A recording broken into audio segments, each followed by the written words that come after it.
Assalamualaikum warahmatullahi wabarakatuh. Selamat datang di video pembelajaran materi sistem pencernaan manusia. Pada video kali ini, tujuan pembelajaran yang akan kalian peroleh adalah yang pertama, menyebutkan organ dan saluran sistem pencernaan. Yang kedua, menyebutkan fungsi organ dan saluran sistem pencernaan. Coba kalian perhatikan gambar berikut ini. Di sini ada 3 anak sedang lomba makan kerupuk dan 1 anak sedang minum es. Dari keempat anak tersebut, makanan ataupun minuman yang masuk ke dalam mulut mereka kira-kira akan berakhir di mana ya? Bagaimana prosesnya?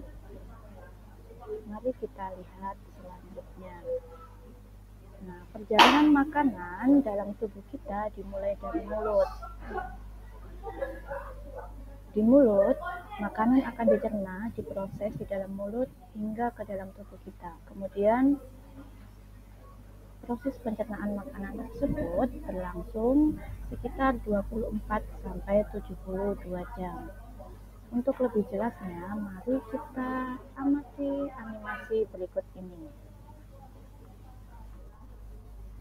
Nah, coba kalian perhatikan, pada mulut terjadi proses pencernaan secara kimiawi dan mekanik. Gigi dan lidah berperan dalam pencernaan mekanik, karena gigi berfungsi untuk memotong dan mengoyak makanan, sementara lidah berfungsi untuk mendorong makanan. Pencernaan kimiawi pada mulut terjadi ketika kelenjar saliva atau ludah menghasilkan enzim amilase yang berfungsi untuk memecah pati yang merupakan karbohidrat kompleks menjadi glukosa yang merupakan karbohidrat sederhana.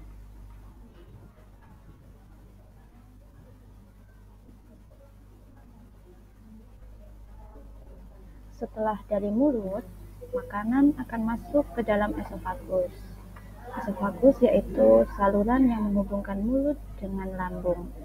Esofagus berfungsi untuk mendorong makanan ke lambung melalui gerakan peristaltik.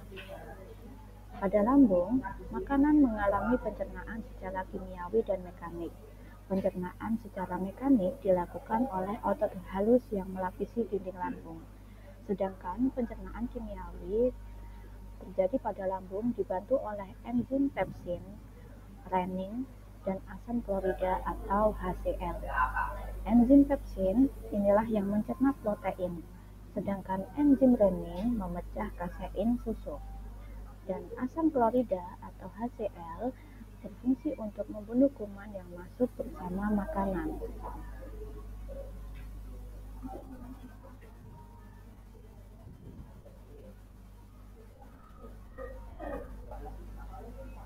Ketika sampai di lambung, makanan kembali dicerna secara kimiawi. Hati dan pankreas mengirimkan zat-zat untuk membantu proses pencernaan. Hati berperan menghasilkan empedu yang berfungsi untuk mencerna lemak yang kita makan menjadi butiran-butiran yang lebih kecil.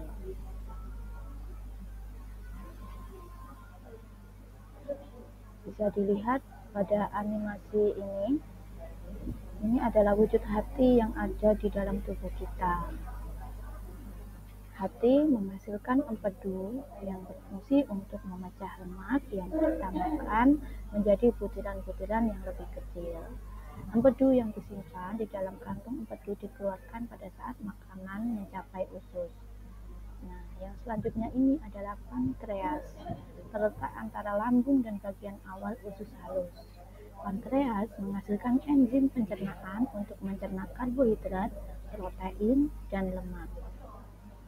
Setelah dari lambung, makanan yang dicerna akan menuju ke usus halus. Usus halus memiliki struktur bagian dalam yang berupa lipatan-lipatan kecil yang disebut dengan villi. Villi ini berguna untuk memperluas area penyerapan.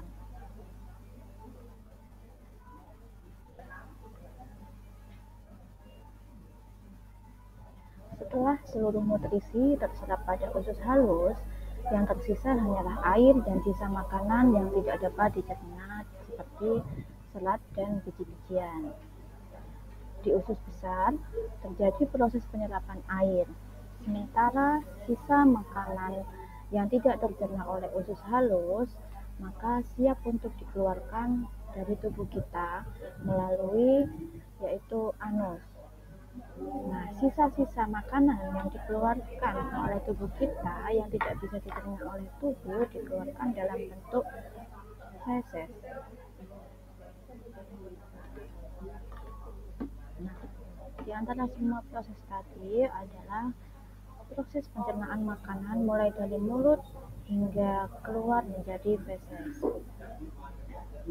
Selanjutnya, setelah kita bersama-sama mengamati proses pencernaan pada tubuh kita, coba kalian kerjakan soal berikut dan serahkan pada guru mata pelajaran IPA di sekolah kalian. Semoga bermanfaat dan tetap jaga kesehatan. Terima kasih dan sampai jumpa.